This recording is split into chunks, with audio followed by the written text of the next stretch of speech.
Hey, what's going on, everybody? My name is Alberto. I'm Ashley. And we just want to welcome you to the Collective Podcast. What's up? This is our first episode. Yes. From the Collective Podcast. So exciting. I mean, don't call it a comeback. AKA formerly known as the AB Collective. That's right. So, bienvenidos. Estamos súper emocionados que Welcome. están con We're nosotros. super excited that you're with us. Oh, wow. You did the translation. That's what I'm here for. Oh, man. I thought it would come out on the screen. Now our post-editing team won't have to do that. They're going to have to figure it out. Oh, my gosh. Well, hey, welcome so much. We're so grateful that you've made the decision to tune in, whether you're watching or you're listening. Man, it just means the world to us. It's an honor. It's an honor. And you might be thinking, well, what is this podcast going to be about? We're going to talk about rabbits. No, I'm just kidding. We're not going to talk. Imagine a podcast all about rabbits. It might exist already. I think because Milo, our daughter, wants rabbits. She's obsessed. Yeah. But anyways, this is a Collective Church podcast where we're just going to have different conversations about different things. And hopefully you can get something out of it. So I'm excited. I am too. I think that this is on a scale of 1 to 10. How excited are you? 11. What? I think that this is a great way. Also, something I want you guys to know is that it's also an extension of our church, the Collective Church here in Bakersfield, California. Yeah. And so sometimes we'll be unpacking what we've talked about on Sunday, maybe at a deeper level, or maybe things that we felt like we didn't have the time or the bandwidth to unpack on Sunday during service. Yeah. We can kind of create this extension. No, that's absolutely true. No, you're absolutely right. But I was thinking about our topic today. Yeah. It's not rabbits. I just want to. But Ashley, I was thinking about this question. I totally wanted to ask you. What's one thing in your life that you wish you would have never quit, and why? There's a few. There's a few. But good thing it wasn't me, boo. No, never you. But the thing that I wish I wouldn't have quit is learning to play the guitar. I absolutely forgot that you learned or tried to learn how to play the guitar. I should have known. And I bought you the guitar. I should have known when me as like at that time in my life, I was like full on MAC Cosmetics girl and realized I had to take my acrylics off to learn to play effectively. That should have been my first sign. Like, girl, this ain't for you. Like, girl, go wash your face. Wash your hands. Yes. So I actually knew that you weren't going to fully commit to it. Like, I just had this feel, but I bought the guitar. I don't know if it was like a birthday gift or anniversary gift. It was a gift for sure. And got like, you the I lessons. don't even know that we had the money to buy a guitar, no, but you made it happen somehow. I just graduated Bible college. We were youth pastors, so we made like 75 cents an hour. Totally. So that's one. Okay, now are you asking me now? Well, thanks. I think you asked me why. Yes. And it's because at the time I was leading worship, and I led worship for years after that. And my biggest challenge with being a worship leader in that season of my life was that musically I could only communicate to an extent with my band, whoever it was, right? And so it led me to a lot of moments of frustration within myself because I knew that I had that regret of like, if you just would have stuck with the guitar, Ash, maybe you'd even be playing the keys too. Wow. And like you'd be able to communicate effectively with your band instead of like, guys, hear the sound that's going on in my head and emulate that. That's deep. Yeah. Like the psychology of. I mean, yeah. And maybe I'll learn it later on in my life. Should we shut the cameras off and have like a prayer moment? Oh my gosh, what if I just cried? I don't know. It'd be a little weird. Remorse? It'd be a little weird. No, but yeah, that's why I think it would have helped me so much in that season. Maybe not as much now, but even now, like I could have taught our kids. We got Gregorio. We have Gregorio. You know what? Our worship team is completely way 1,000 times better than anything I could have done myself. So good, I don't even have to sing background vocals. I love where I'm at. I can't sing. And that I'm not having to wrangle all the musicians. I love it. On Sundays. I love it. Thanks, Gregorio. Yeah. Yeah. So what about you? Well, thank you. Thank you for asking, Ashley. One thing I've even shared with our church that I regret quitting was football. I mean, I could have been playing for the Dolphins right now. I mean, think about it. I know only 0.01% of made the NFL, honey. Honey, what are you trying to say? I just don't see you as that guy. What do you mean? What's that guy? Not an NFL player. Well, anyways, second podcast coming out next week. But I remember Ashley Amanda Bello that I got through Hell Week. Gosh, and I was husky. I was husky. So running all that stuff. I got through Hell Week. So you do all this working out with no pads. Wait, so what position technically would you have played on the team? So I was offensive and defensive line. Like I just didn't get a break. Yeah, because I almost had to like go to the older kids because of my weight bracket. Oh my gosh, you would have been taking all the hits. Ooh, sounds like today. Anyways. Wait a minute, that's a word. I know, that's the word. That'll preach. And so after I got through Hell Week, I was happy I got my pads and everything. Did practice, played a scrimmage game, and I was like, no, I am done. This absolutely sucks. They will not stop hitting me. And, man, the hardest part was going and quitting and turning in my pads because you had to literally go to practice, drop them off, and take the walk of shame. Like, everybody saw you. That's like tough. I know. Like, therapy has helped. Especially as a kid. Yeah, but I wish I would have never quit. Who knows? Who knows where we'd be today? Or, like, what other abilities really you would have developed. That's the thing is when we quit certain things in life, you know, some things are totally meant for us to put down. But I think that what I think about, as I shared about the guitar, you know, we're talking about hobbies and extracurricular activities as silly and as comical as it may seem. You know, when I think about that, I think of what other possibilities or what other gifts or what other talents would it have maybe woken up in me that I would have been able to learn maybe even easier, right? Or would I have grown musically at a level that I didn't allow myself to go into because I quit? And so I think that's more what we're talking about today. Well, as you've made that graceful pivot, it's absolutely what we're talking about today. It's about wanting to quit. Yeah, and how not to. Yeah, and how not to, or if knowing when it is time to throw in the towel. Yeah.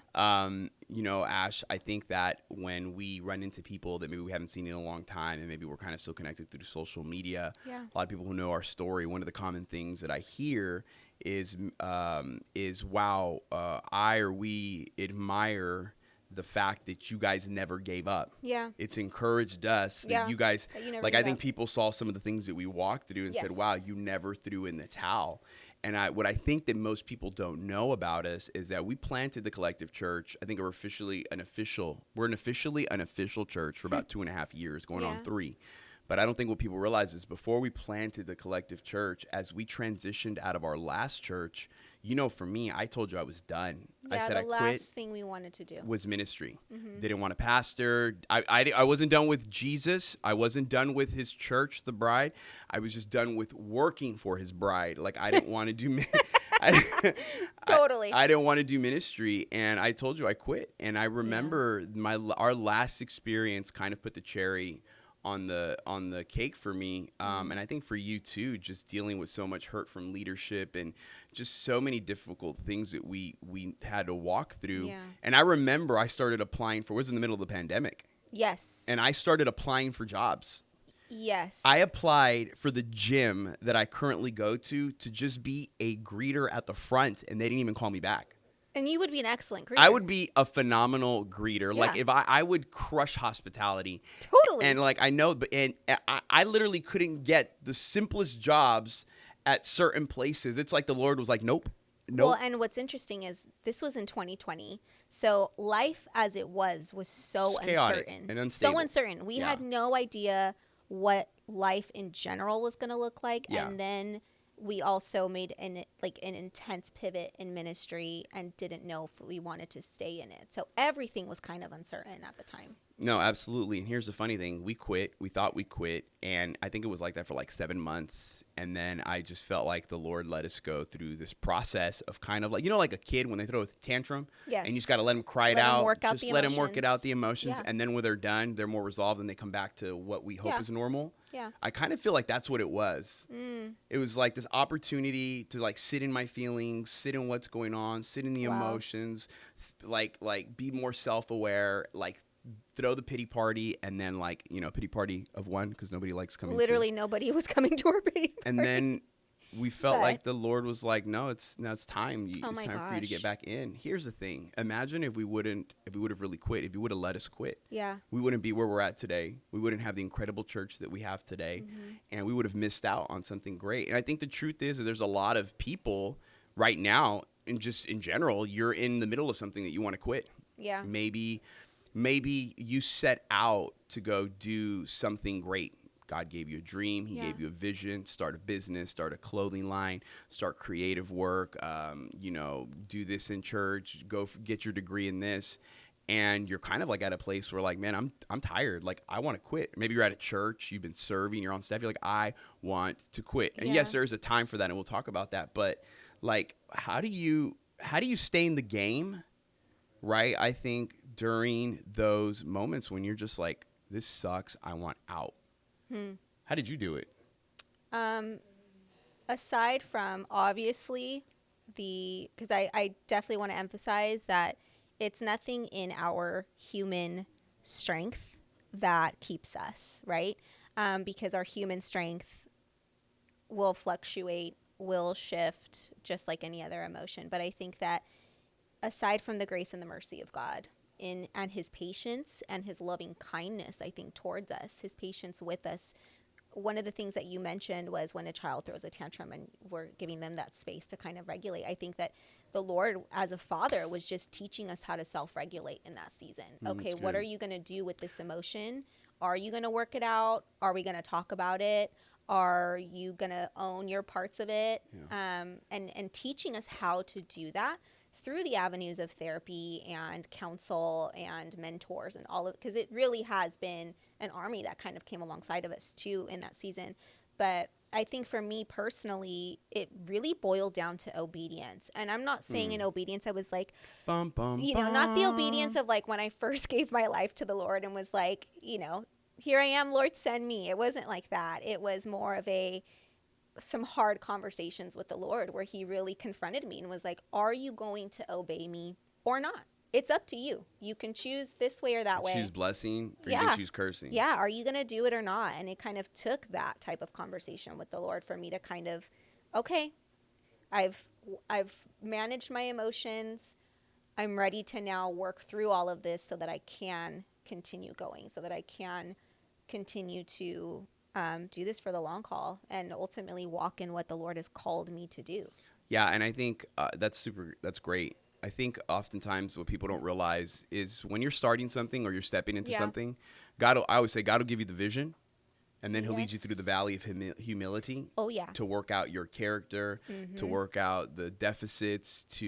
He's trying to do something in you before he wants to do something through you. Yeah. And oftentimes we think that there's an overnight success. Like, that's a true thing. That is a small percentage, if it even exists at all. We were 15 years in ministry, serving as pastors in different capacities before we got to this place where I think that we're living in one of the greatest seasons that we've ever had in ministry. And looking back, I would never not want to go. I mean, I didn't want to go through any of those things, but looking back in hindsight, I understand why we went through certain things. Yes. Just the character that it produced, the fruit that it produced.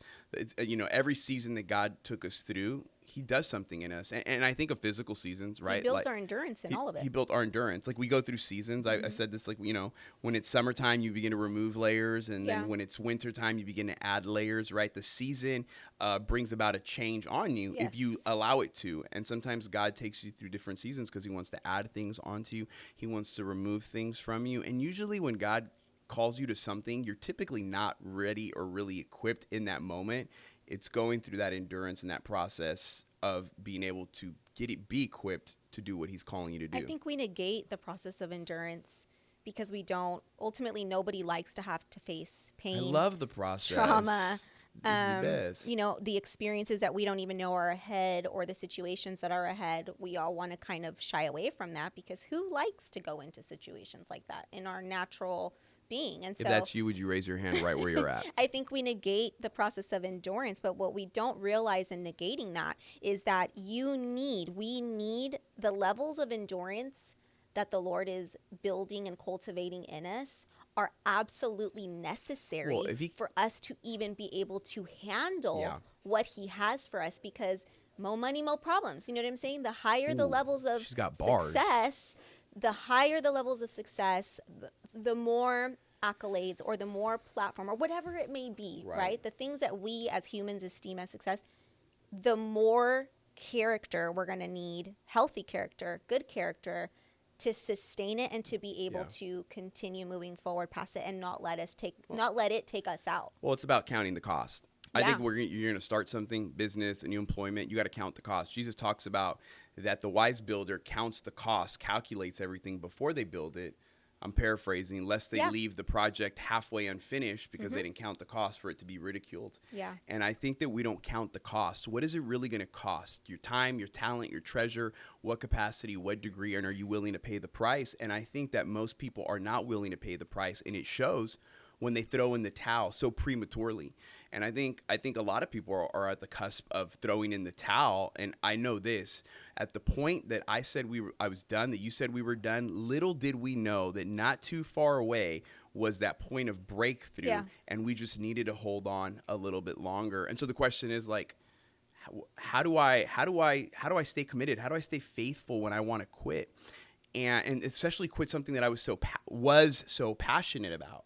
And here's the thing with, I think, even like a younger generation, we're so passionate about all these things. We're passionate about so many different things out there. And here's the truth: passion's an emotion, and therefore passion, that it fades. And our emotions are fickle. They're up and down like the stock exchange. The heart is wicked and deceitful above all things. Who can entrust it? And so when passion fades, what is going to be that thing that anchors you to what you're trying to accomplish? And I think at the end of the day, it's your commitment. Yeah. Go back to the commitment. Go back to the beginning, because here's the thing about commitment. When you sign that dotted line saying, this is what I'm going to do, you are saying, I'm going to see it through.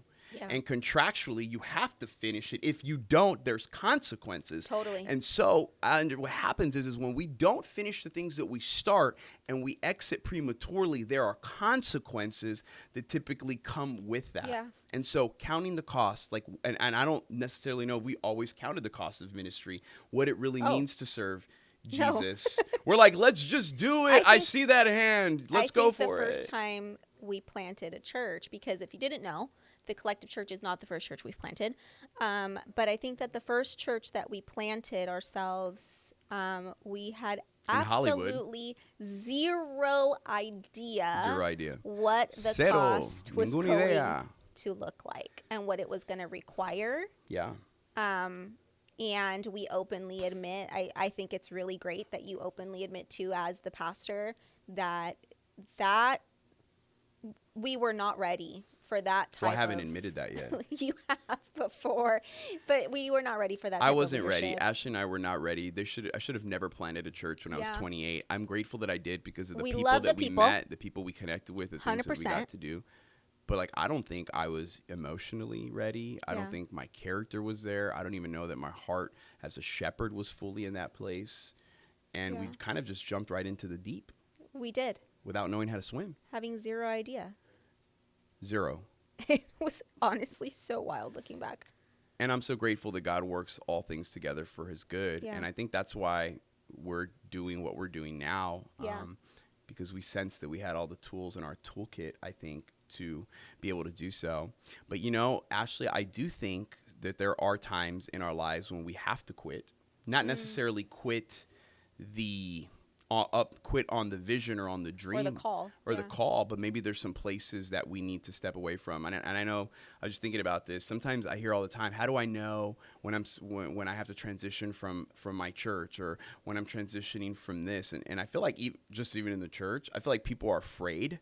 It's almost like we've made transitioning ministerial roles, or even being at a church like this awkward. Because we think we own people. Well, it's kind of cultish, I think, sometimes, if I could just be honest. You don't own people. People aren't yours. People aren't ours. We think we own people. We take it, and by we, I mean leaders. We are leaders, right? Yeah. I think that we think we own people. Yep. We take personal offense to it. We don't even own a building. We know you're investing into people's lives. You're living life in community with them. You're there when their babies are born. You're there when their family members pass away. You're walking through pain. So I understand that part of it, but I also know that at the end of the day, it is not about us. If we're truly building this and making it about Jesus, and the gospel is at the center, Christ crucified is at the center, and that's the foundation. When people choose to move on to the next season of their lives, I just don't get why we haven't gotten to the place where we're actually proud of them, where we're actually supportive, where we're not seeing it as be kingdom-minded. Look at the fruit that has been produced, and now that gets launched out into whatever the Lord leads them next. I feel that 100%. Even when people are like, well, I don't feel released. How do I'm like,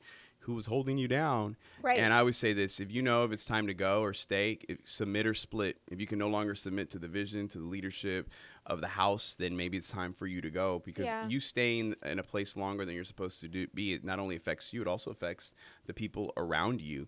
Well, and it does lead you to like spiritual, like self-deprecation.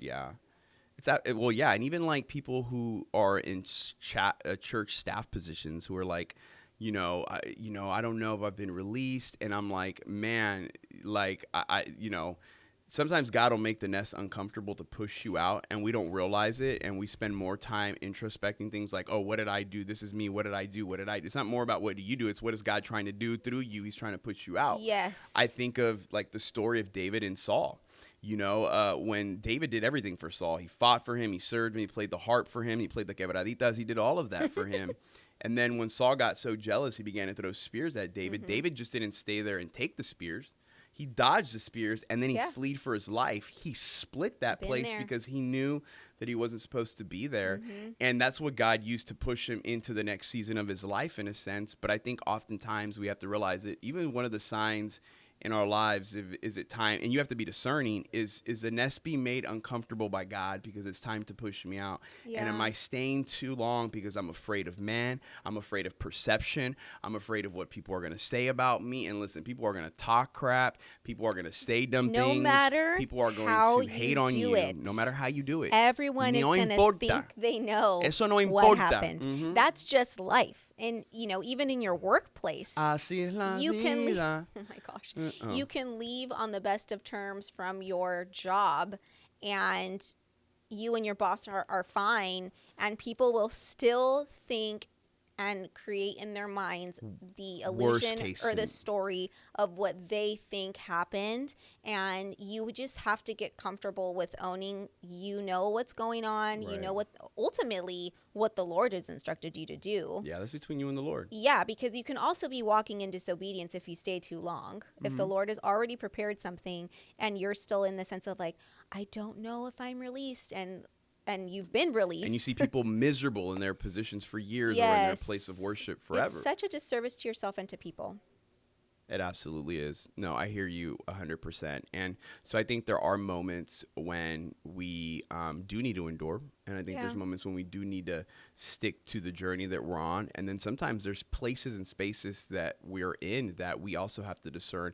Maybe it's time to transition out of this place, but it doesn't mean I'm transitioning out of the call, or I'm transitioning out of the trajectory that God has me on. This is just a new off ramp to get to the on ramp of the new place that he has me. And so I think that's absolutely, something to definitely think about as you think about quitting. I think it's also important to understand that sometimes in our process with the Lord, when we're getting from the moment he's like spoken something to us, and we're on the journey to get to that point, right, of what he's promised or what the vision is or whatever it may be, that sometimes he will allow certain things to look a certain way in our lives because he's keeping us hidden for a reason. Yeah, and I think that hiddenness sometimes is a huge contributing factor to why people quit, because we don't see it as hiddenness. But also, we feel like God has forgotten us. Hold on. But also in the world of social media and everything being shared and everything being promoted, like you see someone else's thing post taking off and what they're doing, and you just feel like unseen. You feel unheard. You feel like there's no value to your life or your ministry or whatever. And then we attach that to God. And then we attach that. What do you mean by that? We attach that to thinking that he's forgotten us. Ooh. Like, oh, the Lord isn't platforming me, or the Lord isn't allowing me to promote to the next level, or he's forgotten about what he said. And in the meantime, the Lord's like, no, I'm keeping you hidden. And I'm not saying this is like a prophetic word, but I'm keeping you hidden for a reason. Like at this time in your life, you need to be in the cave. Guess what God's doing? He's playing hide and seek. He wants you to hide so you can seek him. Dang, now that is a word right there. Oh my gosh. Anyways, if I could get the keys in the background, please. No, I think that sometimes we are trying to run out of the cave, and the Lord's like, no, I need you to stay in it, because this is where I'm doing some work that needs to be done in the unseen. It doesn't need to be known to man. It doesn't need to be public. It's a private situation. If I could even just share personally what I feel like God's even been saying to me in this whole situation and just in my journey, it's more about leading your life in quietness. not having to promote everything you do, every move you make, everything. Yep. And, you know, that's super countercultural to our current day and age in society. But I feel like there is much more joy and contentment to be found when you're not having to let everyone know what you're doing. Yeah. And I don't know. I just feel like you said something. The fruit of your life will speak anyway. Dang, girl, you preaching. The fruit of your life will speak anyway. And I think that we are in a time. But we have to show but we want to show our fruit. That's the thing. That's the thing. And just don't even get me started on that. Because I think that we miss a lot in that. You know, when we misplace what needs to be shown, what doesn't, when we become the ones who decide what needs to be revealed and what should be public and all of those things. You know, obviously we live a pretty public life just doing what we do. But I just think that we almost contribute to that culture of feeling like if you don't have all of these things going on, then you must not be doing it right. Then you must not be called. Or then you know what I mean? Well, even us doing this podcast, I don't think we wanted, like, we were like, well, we don't want to do a podcast just because other people are doing podcasts or because we want to, it's like, everybody has something to say. We really had to come to that place when we were like, okay, maybe we do have something to say that we could at least share with our church and beyond. Yeah. How can we invest into our people that we're already doing life with? Yeah, for sure. That's good, man. Well, I think this has been a great first conversation. Yeah. And the coffee's great because I'm lit. And I know we have to end this thing, so we're gonna have to land this plane because this cortadito has got me. Anyways, nonetheless, guys, we want to thank you so much for tuning. If you've even stayed this long to the end of it, because I know, I usually cut out when they start saying this, but I hope if you are here, you are special. Yeah. Thanks for tuning in. Thanks for watching. Thanks for listening. Do us a favor, like, subscribe, share this if it blessed you, maybe with a friend, a family, a neighbor, or your Theo Chewy. But we look forward to our next podcast coming out soon. So, hey, thank you once again for tuning in. Love you guys. God bless you.